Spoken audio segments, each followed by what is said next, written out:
Movies, l'instant cinéma.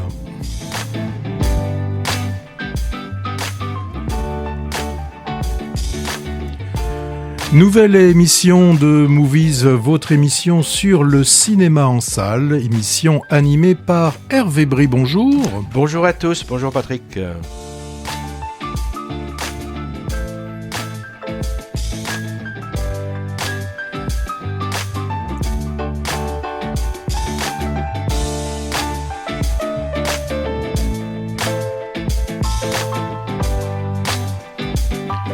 Au menu de cette émission, nous parlerons d'une comédie bizarre à partir d'un scénario cauchemardesque. Il s'agit de Dream Scenario.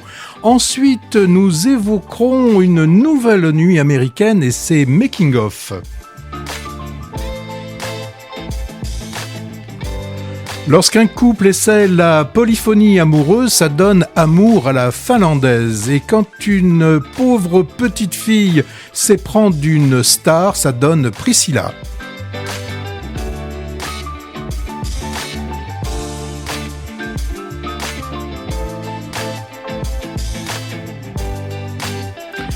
De la boxe à Chambord, ça vous dit, c'est comme un prince. Et lorsqu'on a le cœur chaud, mais la tête froide, c'est un film de cinéma aussi.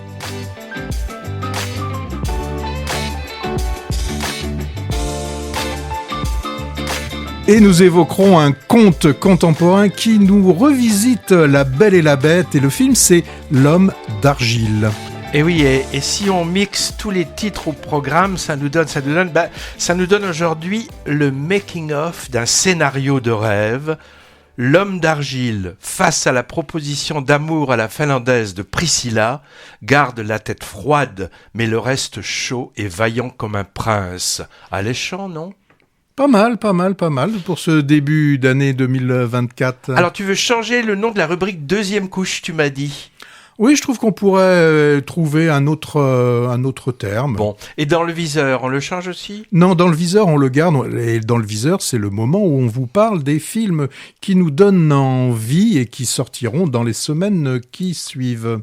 Alors, avant de parler des films au programme, après notre bilan de 2023 de la dernière émission, un mot sur les gros films attendus en 2024, preview 2024. Bon, d'abord les Américains, enfin gros en termes de budget, pas forcément la tasse de thé de tout le monde, hein. Des suites de science-fiction et de fantastique à gogo, ou alors ce qu'on appelle des préquels ou des spin-offs, bref, on cachetonne sur les succès précédents. Le Dune 2, prévu dès février, suivi du Joker 2, un Mad Max 5 ou 6, j'ai perdu le compte, un Spider-Man 56, et on remonte même loin avec un Gladiator 2 et un Alien 6 ou 7, je sais plus. Et en ce moment même, un Godzilla. Mais un Godzilla, il n'est pas américain, il est japonais celui-là. Tu as oublié le Titanic 2. Non, je pense pas.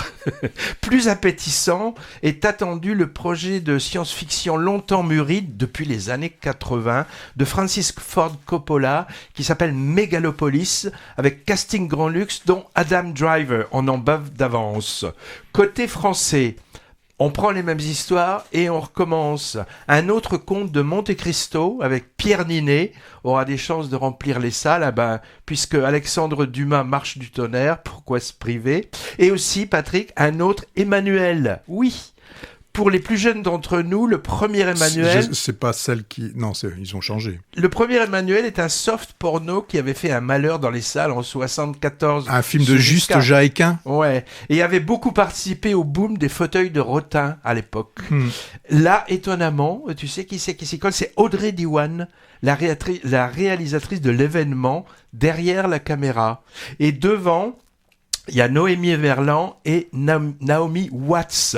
Alors, je suppose qu'on doit s'attendre à une relecture féministe, peut-être, oui, je pense, d'un roman érotique, paraît-il célèbre, un livre de culte, quoi. Bon, c'est tout ce que j'ai dégoté d'intéressant ou pas pour l'instant, mais on aura sûrement plein de belles surprises, en particulier côté art et essai, comme en 2023, et qui rempliront les salles. Je crois qu'on part maintenant vers les châteaux de la Loire, c'est ça ? Oui, je vous parlais de Comme un prince. Alors, Comme un prince, c'est une comédie où on va découvrir Souleymane. Alors, Souleymane, il a 27 ans. C'est un champion de boxe il est en pleine préparation des Jeux Olympiques avec toute l'équipe de France. Et il va voir son avenir fortement compromis puisque il va se fissurer un os de la main suite à une bagarre dans un bar. Donc là, il va se faire exclure de l'équipe et il va être envoyé au château de Chambord où là, il devra effectuer ce que l'on appelle des heures de travaux d'intérêt général, des TIG. Et là, ce qu'il devra faire, c'est faire du jardinage, ramasser les déchets des jardins ou peut-être aussi même les déjections de tous les équidés qu'il y a autour du château de Chambord. Alors là, il va rencontrer d'autres compagnons d'infortune et particulièrement, c'est la jeune Mélissa, une jeune ado, qui a un talent déjà prononcé pour la boxe. Bon, elle le fait pas forcément dans les règles de l'art, mais on sent qu'elle a des capacités à pouvoir asséner des coups de poing. Et il va aussi rencontrer Eddie. Alors Eddie, bien que le nom puisse penser qu'il s'agit d'un homme, non, c'est une femme. C'est la responsable événementielle. Les débuts avec elle vont être un petit peu difficiles, mais comme dans tout good film movie qui se respecte, les choses devraient, je pense, s'arranger sans spoiler. Mais puisque je vous ai dit que c'était un feel good movie, donc j'ai déjà donné un petit peu la fin. Alors, c'est une comédie avec un rythme bien soutenu. Des gags qui tombent au bon moment, les acteurs se donnent à fond, il n'y a pas de vulgarité, c'est très léger. Alors, pour interpréter Souleymane, c'est l'humoriste Ahmed Silla qui tient le haut de l'affiche, et c'est vraiment pour notre plus grand plaisir. On retrouve, alors là aussi c'est intéressant, c'est la jeune Mallory Vanek. Alors, peut-être que ce nom ne vous dit rien, mais on l'avait particulièrement apprécié dans un film qui s'appelait Les Pires.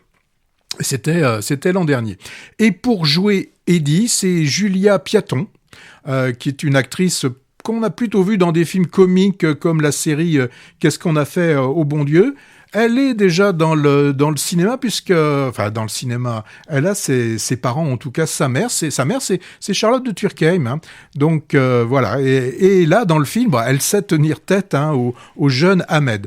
On n'oubliera pas alors aussi pour un rôle secondaire, mais ô combien savoureux, Jonathan Cohen, qui est chargé des suivis du petit délinquant. Il y a 2 scènes dans lesquelles il apparaît qui sont vraiment désopilantes. On avait eu la chance de rencontrer les acteurs au dernier festival de Sarlat et ils sont tout aussi adorables en tout cas en public avec nous qu'ils peuvent l'être sur l'écran. Donc un film tout à fait sympathique, ça s'appelle Comme un prince. C'est sorti le 17 janvier. Et nous on a trouvé ça pas mal. Ouais, enfin parmi le lot de comédies françaises poussives qui sentent pas très bon et qui envahissent les écrans, il y a les Secpas récemment, Chien et chat bientôt avec les lourds du Bosc et Lachaud. J'ai vu aussi Cocorico, je te laisse découvrir l'affiche. Entre autres exemples, Comme un prince fait plutôt bonne figure, moi je trouve. D'abord par son histoire qui revisite de façon assez originale la confrontation des classes sociales, milieu de la boxe versus celui des grands châteaux patrimoniaux, et aussi l'acteur principal, moi je le trouve vraiment assez charismatique, dans un rôle où il mélange charme, culot, humour. Il nous fait un numéro à la Eddie Murphy, je trouve, celui-là. Après le phénomène Omar Sy, on pourrait avoir le phénomène Ahmed Silla, je sais pas. La petite boxeuse, tu l'as dit, est très bien, et les quelques apparitions de Jonathan Cohen sont vraiment réussies. Décidément, il est partout, Jonathan Cohen. Dans le making-of dont on va parler tout à l'heure, il est aussi très drôle. Bon, alors Chambord fournit évidemment un décor très cinégénique. Alors, question d'inventivité filmique, on repassera.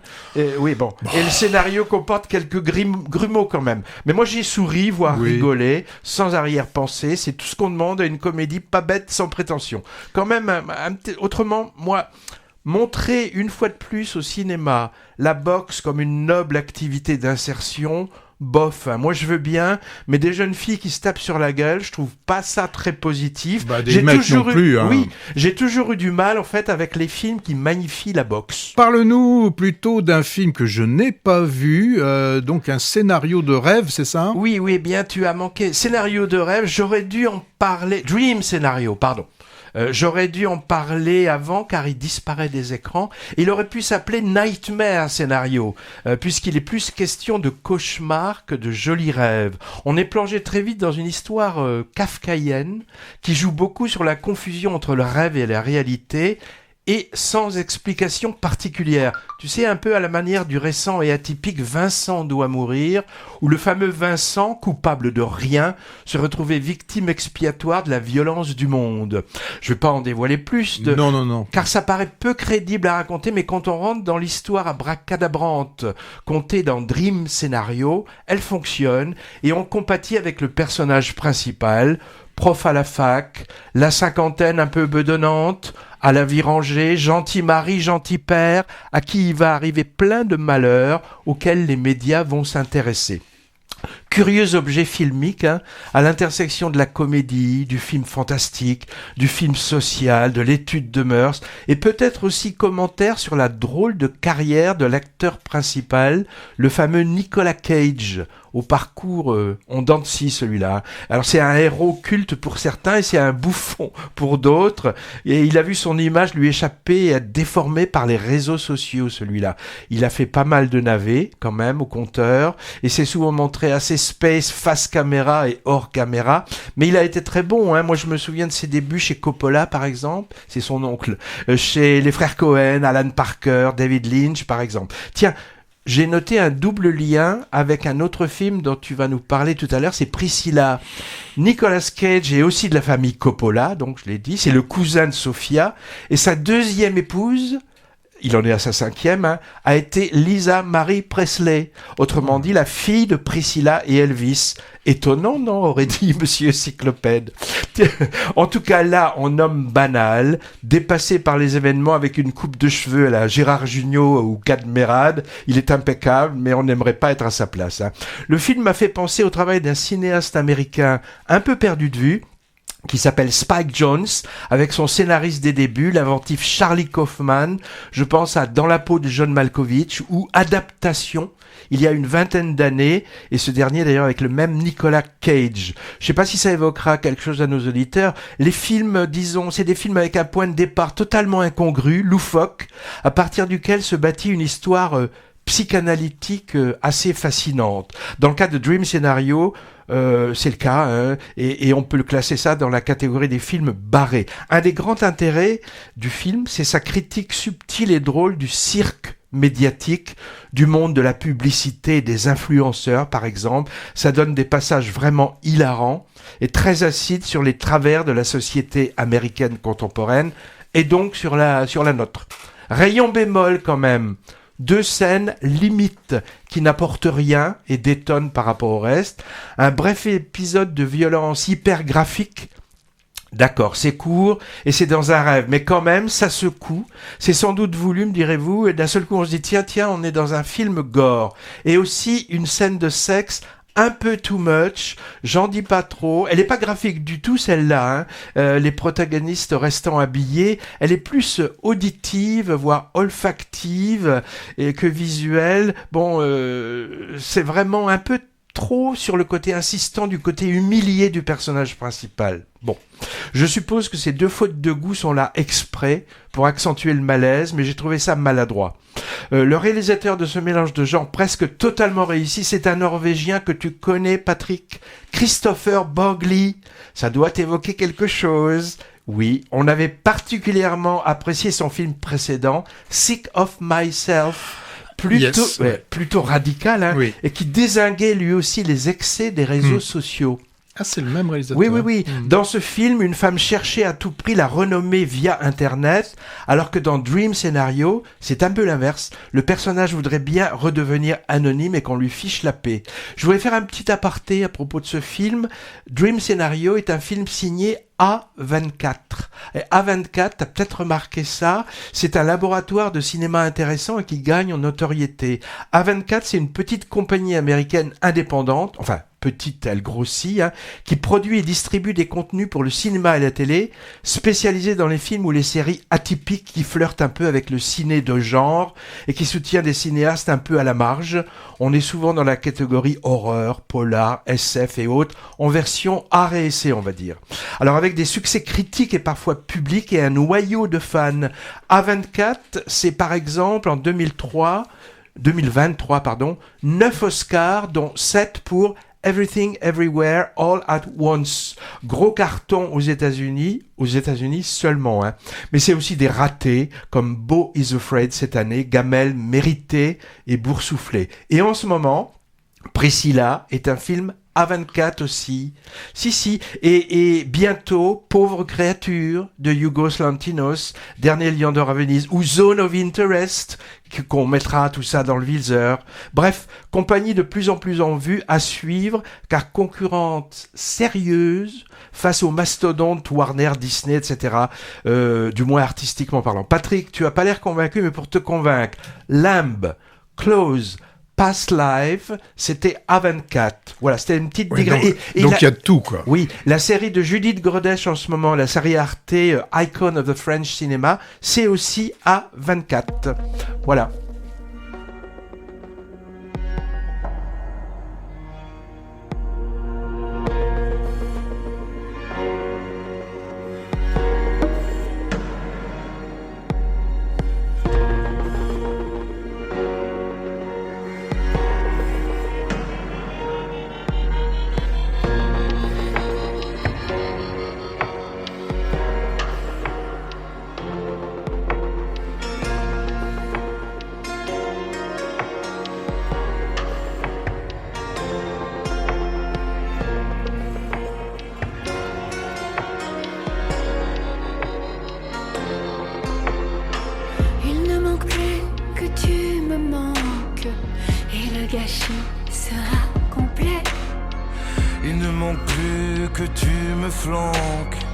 Une nostalgie à tout pleurer. Que je finisse par vivre et branque, folle alliée, folle à aimer. Il ne manque plus que tu me manques, et la boucle sera bâclée.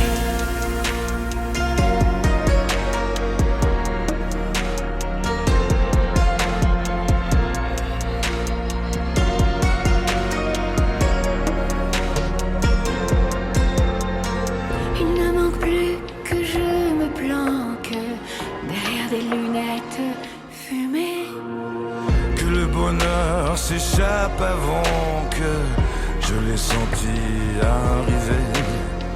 Montent les sanglots par palanquée depuis que je t'ai quitté. Il ne manque plus que tu me manques, et j'aurais tout faux à dire vrai.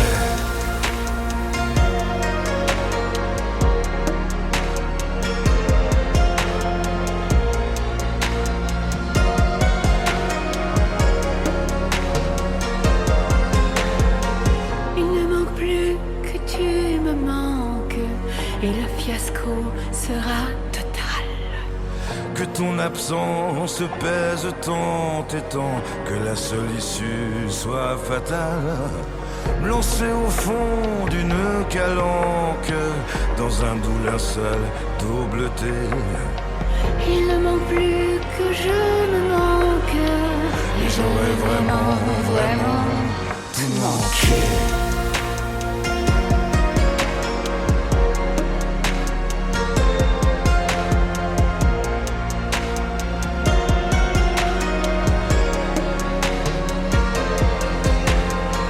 Il ne manque plus que je te manque, et j'aurais vraiment tout manqué.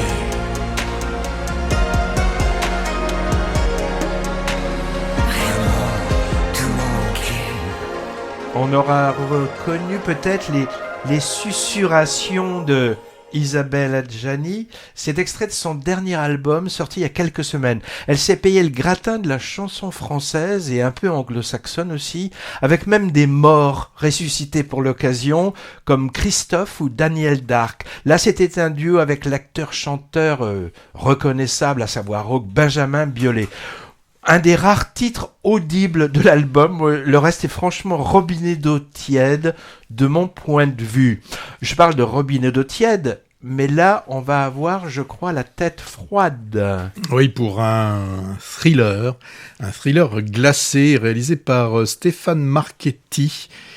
Et là, on se trouve au cœur de l'hiver. On a Marie qui vit dans un mobil-home, dans un camping près de Briançon. Alors, des petits boulots, un petit trafic de cigarettes. Et pour ce petit trafic, elle est aidée par son amant, policier aux frontières. Une nuit, alors qu'elle fait une de ces traversées de la frontière, elle manque de renverser Souleymane, un autre Souleymane. Et à partir de cette rencontre, elle va voir l'opportunité de s'en sortir, en tout cas financièrement. Elle va faire en fait un échange de bons procédés avec ce Souleymane. C'est-à-dire qu'elle va faire des expéditions pour faire passer des migrants d'Italie vers la France. La toute première expédition va très bien se passer, alors pourquoi ne pas continuer ? Au final, ça va quand même être le début d'un engrenage qui va lui faire prendre beaucoup de risques. On va voir pendant ce film l'évolution de Marie. Au début, elle fait ça vraiment comme une opportuniste. Et est-ce qu'à la fin, elle va pas plutôt devenir altruiste en faisant tout son trafic? C'est un premier long métrage que nous propose Stéphane Marchetti. C'est pas le premier qui évoque les migrants. Moi, je me souviens du film de l'an dernier. C'était Guillaume Renousson qui nous proposait Les Survivants. Et puis il y avait aussi un film qu'on avait bien aimé. Alors là, c'était les migrants côté Calais. C'était Ils sont vivants. Ouais, Marina Foïs dans la jungle de Calais. Ouais. Mais là, l'originalité de faire de Marie, qui est complètement engluée dans ses problèmes d'argent.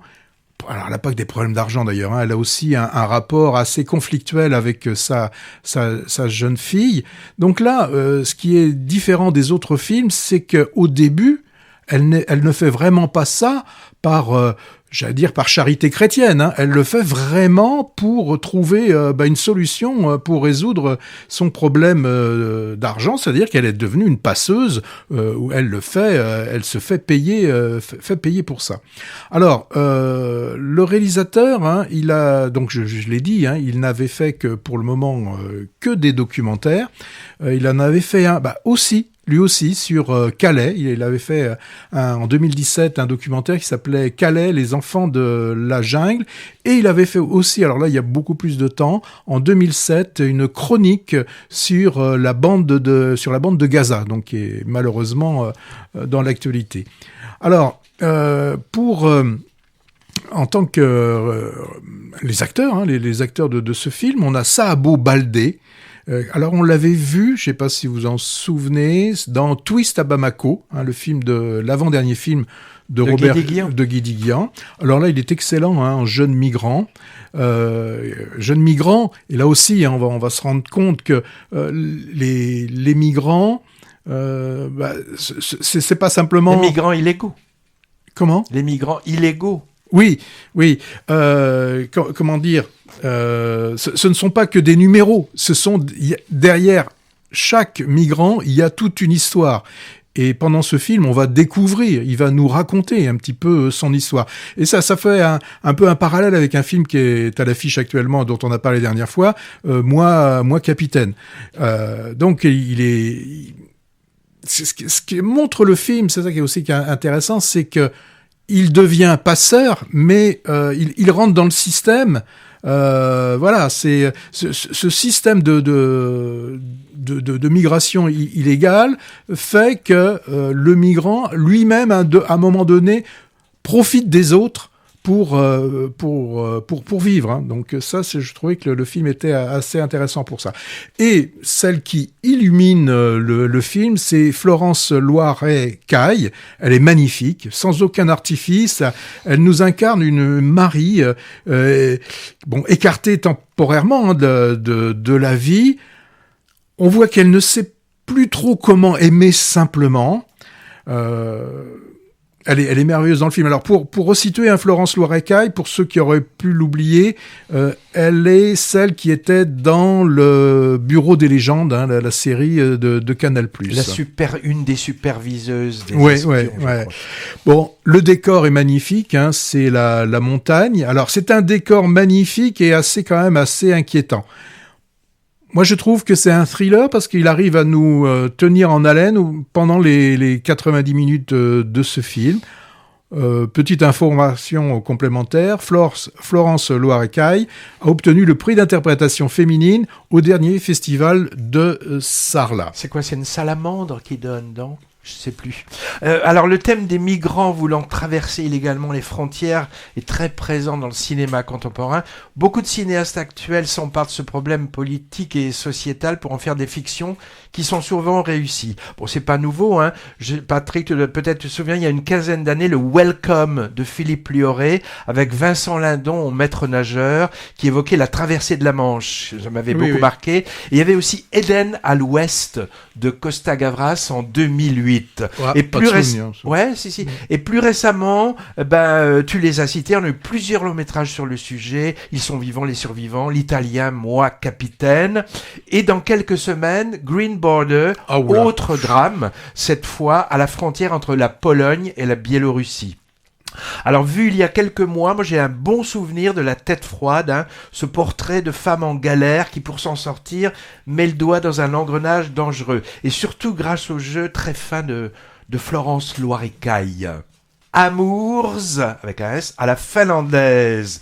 Titre à l'international, Four Little Adults. 4 petits adultes. Et en France, on a mis un titre olé olé, un peu aguicheur, peut-être pour attirer le chaland, peut-être. Ça me rappelle les films des années 70, des premiers pornos. Ouais. Non, c'était souvent, ça fait penser à des pseudo-films d'éducation sexuelle. Greta et tout ça. Qui ont été en fait des films porno. Et la toute première scène pourrait évoquer ça d'ailleurs, hein, avec des galipettes hautes, très très bien filmées.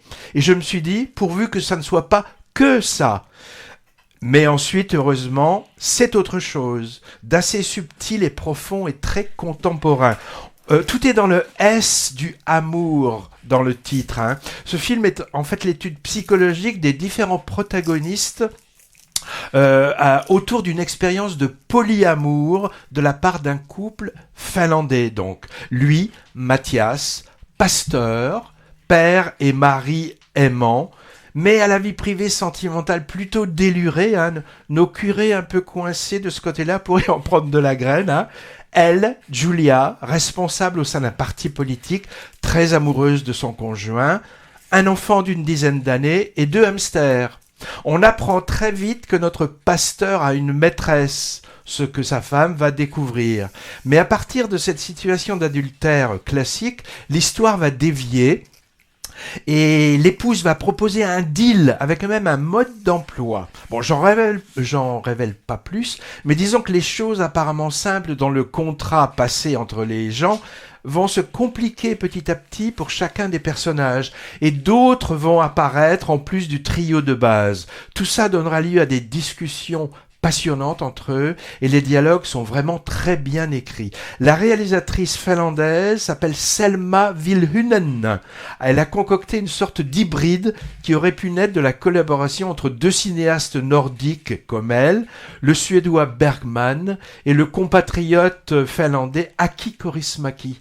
Alors le premier Bergman à cause de l'exploration au scalpel d'un couple, en fait ici un couple augmenté, en grande partie par la paroles. Un bandeau ajouté sur l'affiche stipule d'ailleurs « Scène de la vie extra-conjugale ». Oh là. Gros clin d'œil à un des films les plus célèbres de Bergman.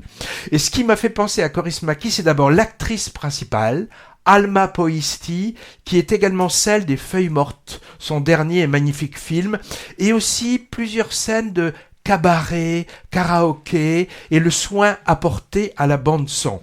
Sauf que là, on est dans un milieu intellectuel bourgeois, alors que Kaurismäki s'intéresse, lui, aux prolétaires. Beaucoup de douceur, beaucoup de tendresse, de respect entre les personnages, avec parfois quelques éclats violents de la part de certains, mais qui s'excusent systématiquement tout de suite après. J'ai trouvé que c'était presque un gimmick qui m'a fait sourire plusieurs fois. Et une très belle lumière chaleureuse, orangée, qui participe à l'émotion, en particulier pour les scènes d'intérieur, familiales ou intimes et sensuelles. La douceur des deux personnages principaux masculins en particulier est assez étonnante et elle est rare au cinéma et peut-être dans la réalité d'ailleurs aussi. Amour à la finlandaise est donc une comédie mais avec un fond plutôt sérieux, à tonalité libertaire, du moins en ce qui concerne les mœurs amoureuses, la fluidité des genres, la parentalité, ce genre de choses, et qui apporte une véritable réflexion sur la redéfinition de la famille occidentale.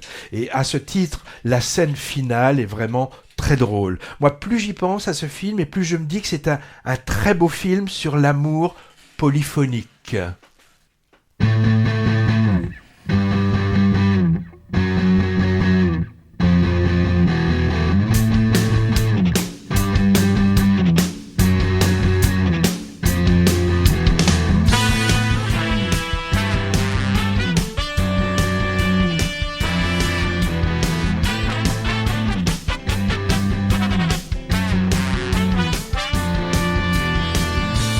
Waiting for the break of day,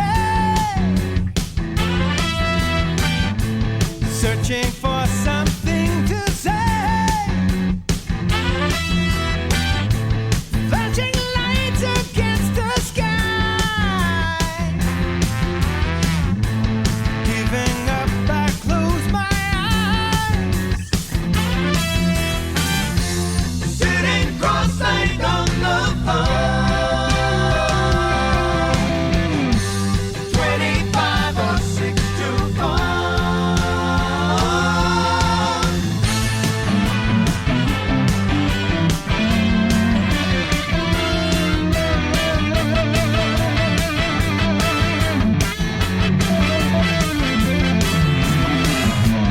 Staring blindly into space,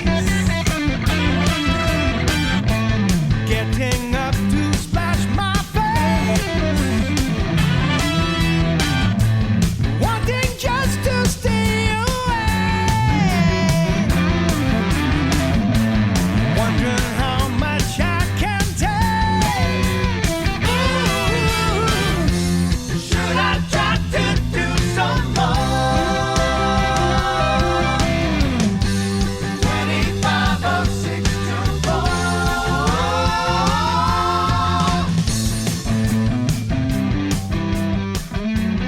C'était le groupe américain Chicago, un groupe de fusion rock et jazz, hein, les cuivres là sont magnifiques, avec un de leurs tubes de 70, 25 or 6 to 4, 25 ou 6 x 4, ils savent pas compter ces Américains.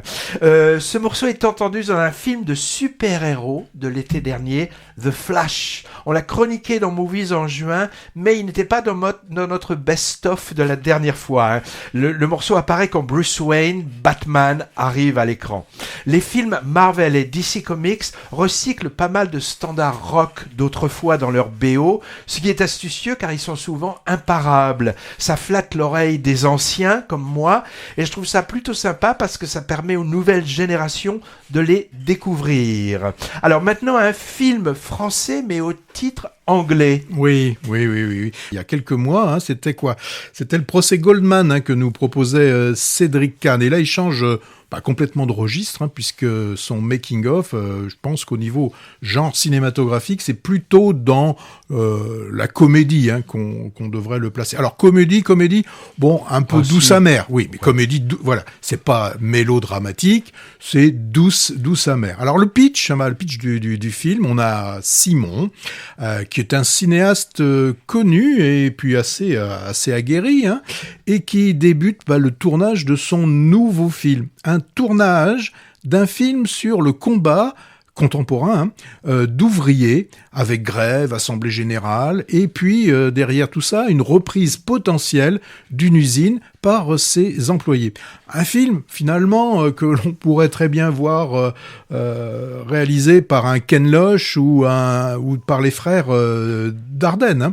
Mais là, non. Là, le film va plutôt jouer sur ce qui va se dérouler pendant ce film, les imprévus, alors dû aux magouilles du producteur, au cabotinage de l'acteur principal, et puis aussi, en parallèle, il a son couple qui bat de l'aile, on peut le dire.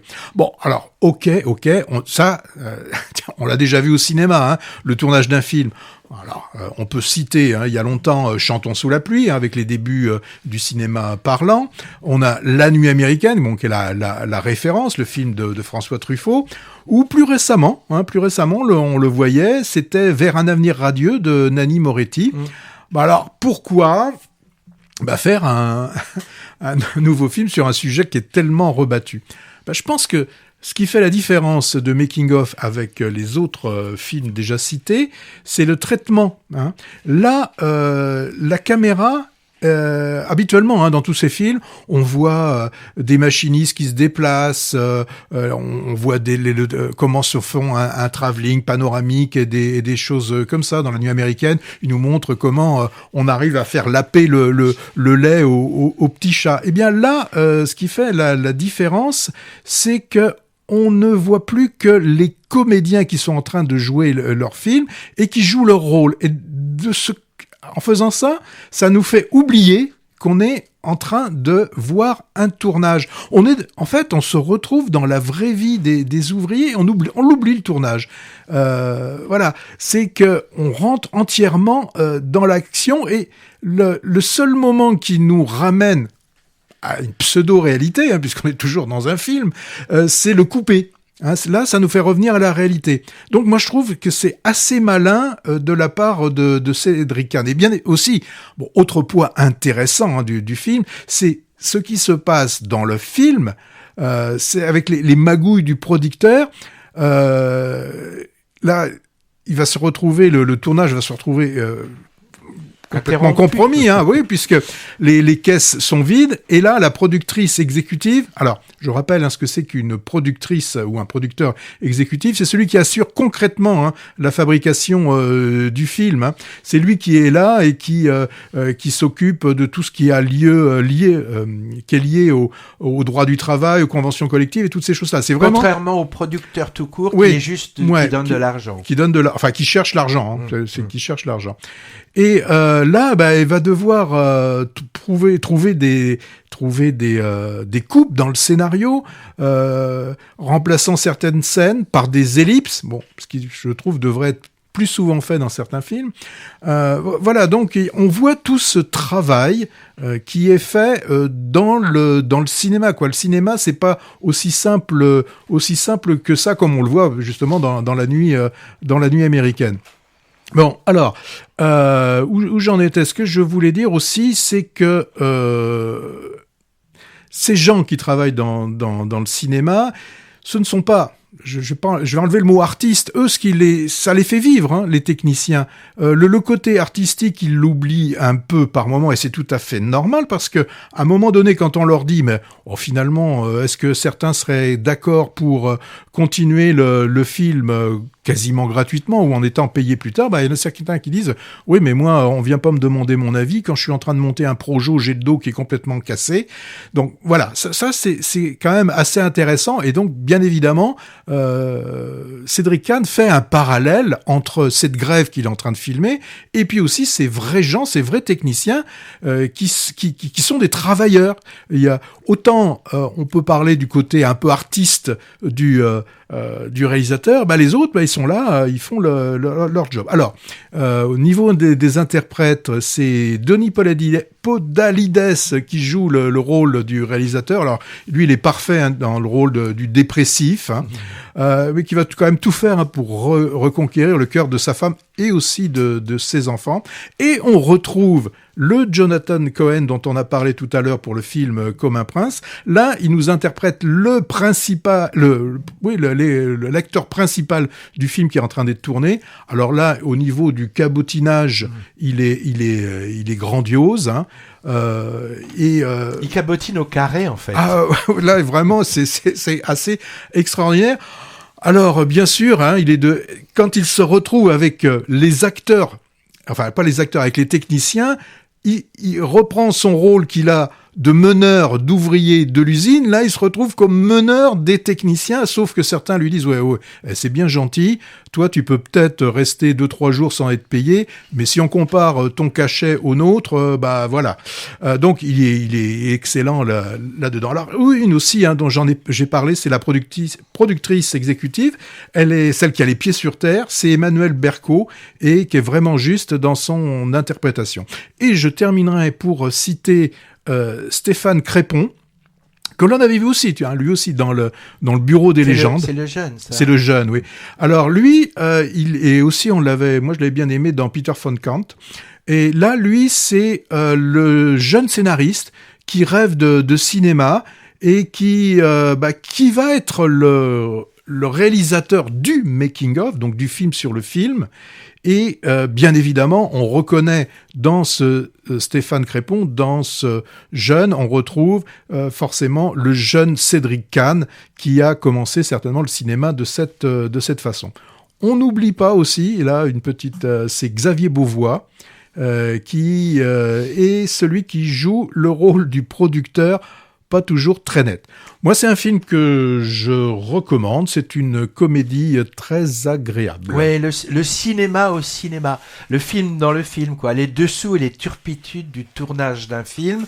Un peu la tarte à la crème, hein, tellement il y a de films qui racontent ça. D'ailleurs, dès le muet, hein, Méliès, Chaplin l'ont fait. Buster Keaton dans le Cameraman, donc, l'a fait aussi. Et tu as cité tout un tas de films, en effet, qui parlent de ça. On peut rajouter 8,5 de Fellini, la dernière folie de Mel Brooks, Ça tourne à Manhattan. La mise en scène du tournage d'un film est souvent vue sous l'angle de la comédie, voire la satire, à une exception près quand même, c'est Le Mépris de Godard, carrément tragique là. Hein. Donc le making-of de Cédric Kahn s'inscrit dans la veine comique et s'ajoute à une pléthore de films. Alors tu as cité très récemment Vers un avenir radieux, mais il y a eu le tournage d'un AV de série Z, c'était coupé. Voilà. Il y a eu le livre des solutions très récemment de Michel Gondry, Compétition officielle aussi, par exemple. Babylone. Dans Babylone, on a plusieurs scènes de tournage hollywoodien épiques de la période à cheval entre le muet et le parlant. Et puis, Ça tourne à Séoul, très récemment, mais vraiment oubliable. Et on peut même ajouter à cette liste The Fabelman, hein, qui met en scène les premiers tournages maison du futur cinéaste star Steven Spielberg. Making of sur ce thème, je trouvais très bien fait, avec les images finalement de 3 films imbriqués. On croit vraiment aux 2 histoires racontées, celle de la fiction sociale et celle ironique du tournage de cette fiction, où tout part en sucette, auquel se superpose le côté méta avec le jeune chargé de filmer le réalisateur. À noter, Patrick, tu as cité les acteurs, mais c'est pas un hasard. Dans les rôles principaux, Cédric Kahn s'est entouré d'acteurs cinéastes, Denis Podalides, Valérie Donzelli, Emmanuel Berco, Xavier Beauvois et même Jonathan Cohen réalisent eux aussi des films. Et ils ont sûrement apporté leur vécu pour nourrir le film. Hein. Le cinéma qui se regarde le nombril ou qui se mord la queue, comme on veut, paraît donc avoir de beaux jours encore devant lui. Oui, c'est aussi parce que c'est un thème qui fascine le spectateur. Hein. On satisfait sa curiosité d'assister à un tournage, de voir l'envers du décor. Making of lève le voile sur l'économie et la logistique du cinéma, de l'industrie cinématographique, le côté financier, la gestion des figurants, etc. Et c'est passionnant, en plus d'être drôle. Alors tout cinéaste, peut-être en mal d'inspiration, semble se dire à un moment, ah tiens, si je faisais un film sur la difficulté de faire un film. Hein. Je sais pas si c'est le cas de Cédric Kahn. Hein. Moi je connais pas trop sa filmographie à celui-là, mais j'ai regardé, j'ai compté, il a fait 11 longs métrages en 33 ans. Ça fait une moyenne de un film tous les 3 ans. Et on dirait que le voilà atteint du syndrome Quentin Dupieux, qui filme plus vite que son ombre. 5 films en 3 ans, Quentin Dupieux. Son dernier impressionnant Procès Goldman, à peine tiédi, Cédric Kahn propose 4 mois après celui-là, également réussi, mais dans une tonalité bien différente. Enfin, je sais pas ce que ça nous dit, hein. Je sais pas trop, c'est pas que ce cinéaste est éclectique, talentueux et prolixe. Oui. Tout à fait, mon cher Hervé. Et maintenant, alors là, c'est un film qu'on a découvert au Festival de Sarlat, si je me souviens bien, ou Auch, peut-être l'un des deux, je sais plus. C'était à Auch. C'était à Auch. Alors, un film qu'on n'attendait pas, oui. Très très particulier. On avait eu la chance aussi de voir l'acteur principal. Et ce film, c'est L'Homme d'Argile, dont tu vas nous parler. L'Homme d'Argile, à l'affiche la semaine prochaine seulement, je crois. Hein. Et dans peu de salles. Hein. Ah, conte contemporain qui emprunte à La Belle et la Bête, mais en inversant. Là, c'est la Belle plutôt qui tiendrait la Bête captive dans son château. Ce film évoque aussi nettement la mythologie du golem, et pourquoi pas aussi l'histoire d'Esmeralda et de Quasimodo, du père Hugo. Raphaël, ouvrier d'entretien célibataire un peu en marge, vivant avec sa maman et ayant une liaison particulière avec la factrice du coin, je l'avais oublié. Ça, oui, c'est le factotum, c'est comme ça qu'on dit, hein, d'une grande demeure bourgeoise, une sorte de manoir à la campagne. Garance, c'est la propriétaire parisienne, artiste, rarement là.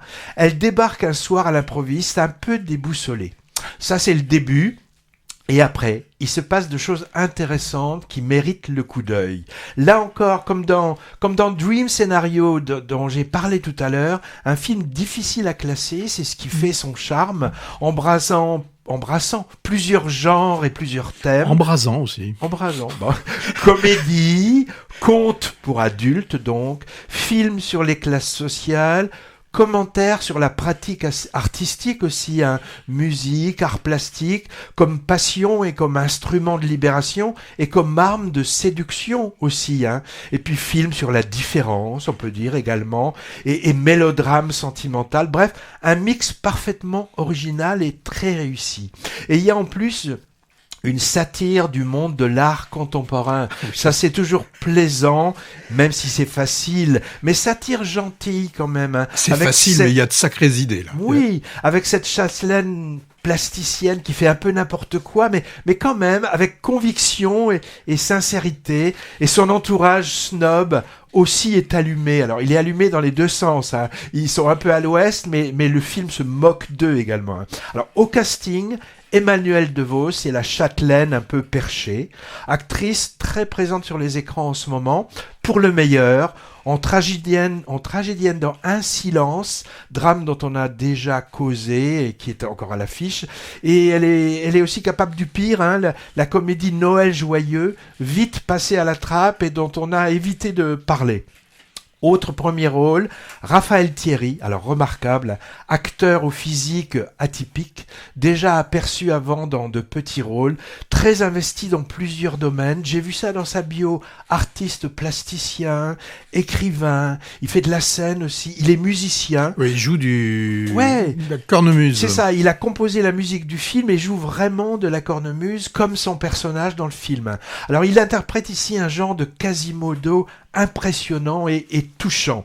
Un second rôle aussi qu'on ne peut pas manquer, c'est celui de la maman, impayable de verve et de naturel, tenue par une comédienne non professionnelle qui a d'ailleurs eu le prix d'interprétation au dernier festival de Moulins, c'est dans l'Allier, qui est dédié aux acteurs émergents. Alors, à sa grande surprise, m'ont dit des gens qui ont assisté au palmarès, elle avait l'air un peu perdue de recevoir ce prix. Son nom, c'est Mireille Petitot, dont la réalisatrice nous a confié qu'elle n'en faisait qu'à sa tête. Elle ne suivait pas les dialogues écrits, elle improvisait à sa guise, et comme ça fonctionnait parfaitement, on l'a laissé faire, et le résultat est épatant.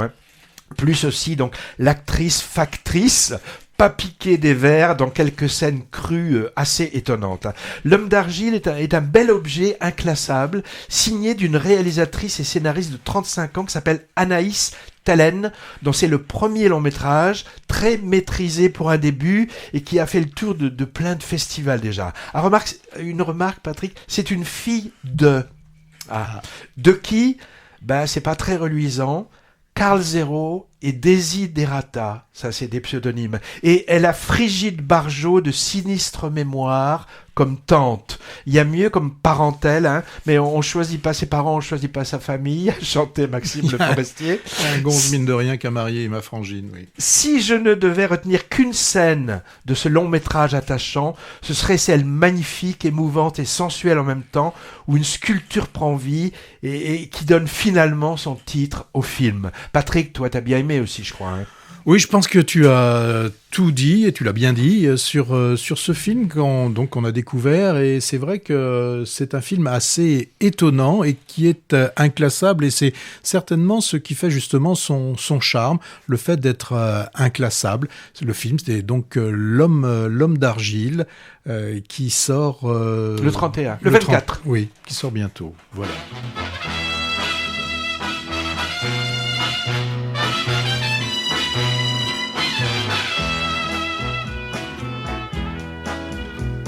Avec toi, il faudrait toujours vivre la passionata, la passionata, la passionata.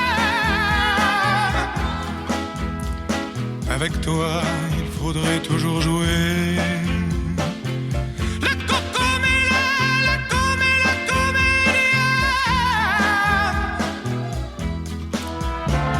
Tu voudrais que je sois espagnol, que je chante en farandole tous les airs de flamenco. Tu voudrais que j'ai un habit d'or, le regard de Matador, de Rudolph Valentino. Avec toi, il faudrait toujours dire Ay, mi querida.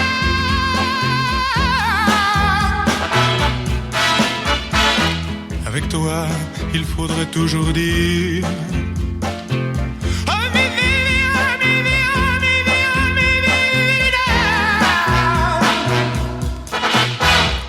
Tu voudrais que je sois andalou, que je tombe à tes genoux avec une corde au cou. Tu voudrais que je sois riche et beau, racé comme un hidalgo qui n'a pas peur des taureaux. Avec toi, il faudrait toujours vivre la passionata, la passionata, la passionata. Avec toi, il faudrait toujours jouer la cocoméla, la comédia.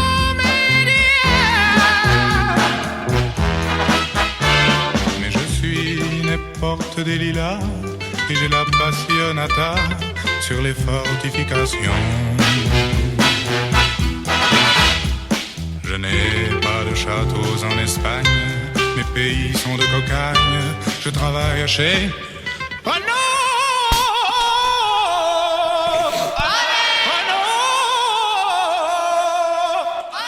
Et ça dure, et ça dure. Et ouais.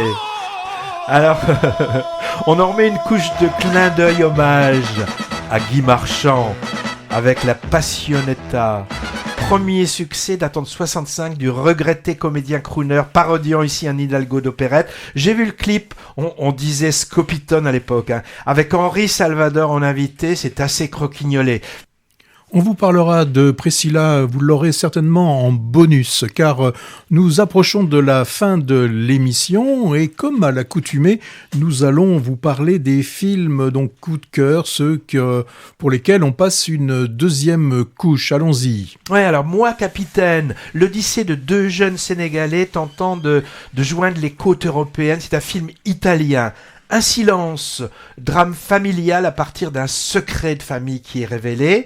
Et puis Bonnard, Pierre et Marthe, qui marche pas mal, un biopic de la relation tumultueuse entre le peintre et sa compagne. Et pour les amateurs, il y en a, hein, des araignées. Je vous conseille Vermine, qui se passe donc dans une banlieue où un immeuble est complètement envahi par ces vermines. Qui sont des araignées. Oui.